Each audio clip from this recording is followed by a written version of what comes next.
The sea vanished first, because before Cartagena saw the enemy's faces, it saw 186 British ships swallowing the horizon whole. It looked less like an invasion than the arrival of fate, a moving wall of canvas, cannon, timber, flags, and certainty. From the battlements, men stopped speaking, because no ordinary city prepared its heartbeat for a fleet that large. Edward Vernon had crossed the Caribbean with a promise already half celebrated. Cartagena would fall, and Britain would own the victory. But inside the threatened city stood Blas de Lezo, wounded by earlier wars, unornamental, unsmiling, and entirely unwilling to yield. He did not answer the Armada with grand speeches, only with calculations, fortifications, and the cold patience of a professional survivor. Beside him, Sebastián de Eslava carried a different burden, not merely defending walls, but preserving a living city under impossible odds. Together they understood the truth immediately. Britain had brought enough force to terrify the sea, but not necessarily enough to understand Cartagena. Because Cartagena was not one target but many, layered behind channels, forts, walls, elevation, reefs, choke points, and disciplined defensive intention. This battle would not be won by appearing enormous. It would be won by surviving long enough to make enormity collapse. In the British fleet, confidence moved freely, because an expedition that vast naturally assumed history would step aside and make room. Officers imagined dispatches, sailors imagined prize money, and Marines imagined the final storming before the first decisive shot had landed. Yet the defenders watched the same horizon differently, seeing not splendor, but distance to estimate, tides to exploit, and angles to punish. The entrance at Boca Chica became the first decisive throat, a narrow gate through which British power had to force itself. When the fleet formed for attack, gun ports opened one by one, like an empire bearing iron teeth before a kill. Then the bombardment began, and the harbor shook so violently that smoke seemed to erase the morning before the sun could claim it. Stone forts answered with disciplined fire, their guns barking through flame and dust, while splinters, spray, and broken masonry rained down together. Lezo knew the outer defenses might fall eventually, so he fought there not for permanence, but for cost, friction, and time. Every additional hour mattered, because the Caribbean punished delay with heat, spoiled rations, disease, fatigue, and creeping frustration across crowded British decks. Landing parties moved under covering fire, dragging artillery ashore through mud and brush, while musket flashes snapped from prepared Spanish positions. Boca Chica became a grinding exchange of cannon, engineering, and nerve, where each gained yard cost more effort than expected. British fire shattered parapets and silenced guns, yet the defenders continued resisting long enough to stain every advance with consequence. When important outer positions finally gave way, cheers rolled across the fleet, and victory briefly looked like an administrative formality. But captured forts at the harbor mouth did not equal a captured city, because Cartagena's real strength waited farther inside. Lezo pulled back deliberately, shortening the defense, tightening the geometry, and preparing ground where British numbers would struggle to breathe. This was not a desperate retreat but a controlled invitation, drawing the stronger army deeper into a battlefield designed to narrow it. Spanish crews shifted guns, repaired walls, redistributed powder, and reset lines with the discipline of men expecting harder violence ahead. Among the British command, success at the entrance encouraged something far more dangerous than courage: impatience sharpened by previous triumphs. Vernon, we wanted momentum, because momentum wins headlines, crushes morale, and prevents defenders from turning survival into strategic resistance. We advance. His officers saw broken outer works and assumed the inner city would crack beneath the same relentless pressure. The outer walls crumble, the core will follow. The sea will break, Ellen. But every league closer to Cartagena's heart made the battlefield tighter, hotter, more vertical, and less forgiving to confident invaders.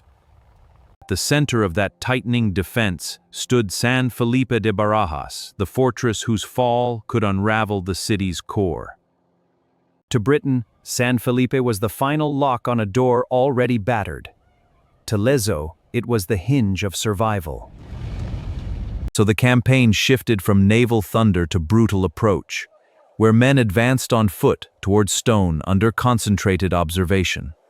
British troops marched through punishing heat that drained strength invisibly, making uniforms heavier, tongues drier, and commands slower with every hour. Disease moved among them as steadily as artillery, spreading through ships, camps, and weakened bodies without needing a breach in any wall. What enemy fire damaged openly, fever eroded quietly, dissolving stamina, discipline, and hope before the decisive assault even arrived. Still Vernon pressed forward, convinced that numbers, persistence, and imperial confidence could still hammer open what stubbornness had delayed. Inside Cartagena, civilians hauled water, treated wounds, carried powder, prayed in whispers, and listened to distant detonations like approaching judgment. Lezo moved along the defenses with spare words and precise gestures, converting fear into tasks before fear could become contagion. He understood the British would strike hardest where victory looked visible, so he prepared to weaponize exactly that expectation. Night after night, both armies worked under darkness, digging, hauling, loading, measuring, and speaking in low voices, heavy with exhaustion. At dawn, the guns resumed, battering walls, towers, and nerves with repeated force meant to crack stone and spirit together. Yet spirit inside Cartagena did not break cleanly, because command remained coherent, and retreat had already been turned into design. British planners studied gradients, blind spots, distances, and walls, searching for the point where courage might compensate for uncertainty. The assault on San Felipe gathered momentum slowly, like a blade being lifted higher with each unwelcome report of delay. For the attackers, storming that fortress promised redemption. For the defenders, repelling them there promised the failure of the entire expedition. When assault columns assembled, drums beat low, officers tightened command, and soldiers stared uphill towards stone lit by artillery flashes. Then they advanced carrying ladders, muskets, grenades, and the exhausted belief that sheer scale could still overpower prepared resistance. The ground betrayed them immediately, because darkness, uneven slopes, confusion, and accurate defensive fire tore formation into struggling fragments. Spanish cannon and musketry crashed downward, each volley flattening movement and forcing the attackers to climb through exploding fear. Men slipped, collided, shouted for direction, and reached the walls only to discover that vital scaling ladders were too short. That mistake landed like a sentence, because in an uphill assault, one failed measurement can condemn hundreds within seconds. At the fortress face, British momentum lost rhythm, then order, then confidence, while defenders above reloaded with brutal efficiency. From the parapets, Spanish soldiers fired, thrust, and shouted downward, making elevation itself feel like a weapon with its own will. Below them, British troops searched for footholds, openings, and commands clear enough to rescue an attack already breaking apart. Some units pushed on from pride and training alone, only to meet the same walls, the same fire, the same failure. Others began to hesitate, and hesitation under concentrated defense spreads faster than panic because men feel collapse before hearing it named. From above, the defenders sense the turning point, that subtle instant when attackers stop advancing to win and start advancing mechanically. Lezo had wagered everything on discipline outlasting shock, and now the hill was proving his judgment in blood and smoke. The British assault still killed, wounded, and terrified, but it no longer possessed the force required to break San Felipe. When dawn exposed the aftermath, defeat hardened into shape across the slope for every surviving attacker to see clearly. Bodies lay scattered, ladders sprawled uselessly, and the fortress remained exactly where it had stood all night, elevated, unbroken, defiant. No rhetoric could rescue that image, because stone still held, the defenders still fired, and Cartagena still refused surrender. The British command now faced the enemy beyond fortifications: fever, rot, fatigue, damaged morale, and a campaign losing coherence. Ships remained afloat, guns remained loaded, and troops still formed ranks, yet the expedition's spirit had cracked at San Felipe. Disease tightened aboard crowded vessels, striking sailors, marines, soldiers, and laborers with the same indifferent precision as enemy artillery. What had begun as conquest was becoming endurance, and endurance is the cruel territory where defenders often inherit advantage. Rain, heat, spoiled supplies, and casualties transformed British scale from an asset into a burden too immense to sustain. Inside Cartagena, survival itself had become a weapon, because every hour held increased the invaders' material and human losses.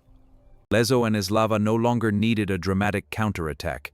They needed only the enemy trapped inside his own ambition. His ambition has come his trap. Vernon had arrived expecting submission, but now each council of war sounded less like planning and more like reckoning. Gentlemen, the camping demands resolve. The enemy advances daily. The same sea that had delivered British might was now carrying sickness, fatigue, disappointment, and silence through every deck below. Rumors moved through the fleet, blaming weather, walls, leadership, luck, disease, and the stubborn structure of Spanish resistance. Blame the Spanish resistance. But campaigns this large rarely fail from one blow alone. They fail when many pressures begin crushing the same weakness. At Cartagena, that weakness became the invading force itself, too vast to hide damage and too broken to force conclusion. The British had seized positions, fired relentlessly, and battered defenses, yet the city's core still stood outside their grasp. Each passing day made withdrawal more probable, though empires rarely speak that word while banners still hang above their decks. Eventually the truth became unavoidable. The assault had failed, the price kept rising, and persistence promised more graves than victory.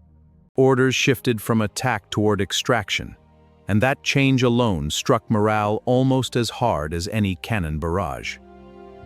Troops re-embarked not like conquerors leaving triumph, but like survivors carrying wounds, fever, and unfinished terror back to crowded ships. The withdrawal unfolded slowly, not as one dramatic turn, but as the drawn-out admission that Cartagena had endured. British ships weighed anchor with damage, dead, and broken confidence, leaving behind the city they had expected to erase. For the defenders, victory did not sound like celebration first. It sounded like breathing after weeks spent expecting obliteration. Walls were scarred, forts had bled, men were buried, and smoke still drifted across places where futures nearly disappeared. Yet one fact stood above the wreckage. In 1741, an expedition of about 186 ships did not take Cartagena. For Britain, the defeat was strategic, human, and symbolic, because overwhelming force had met resistance it could not outlast. For Spain, the defense proved that command, fortification, timing, and resolve could still preserve imperial ground against larger attackers.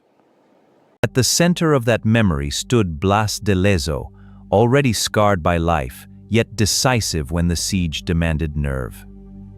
He did not defeat Britain by miracle, but by shaping where it advanced, when it bled, and how momentum died.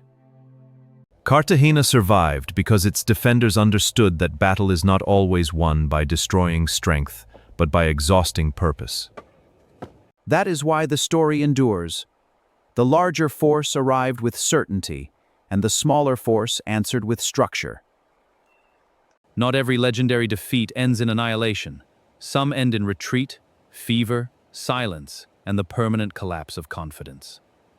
The slope beneath San Felipe became exactly that kind of memory, where imperial ambition discovered the price of misreading resistance. Long before historians argued details, the battlefield had already delivered its verdict in smoke, stone, shattered ladders, and withdrawal.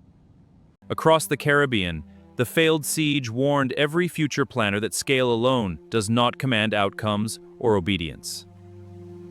In historical memory, 1741 remains the year an armada arrived like destiny and departed like a warning. Because the battle that seemed destined to break Cartagena instead revealed the limits of power when confidence outruns understanding.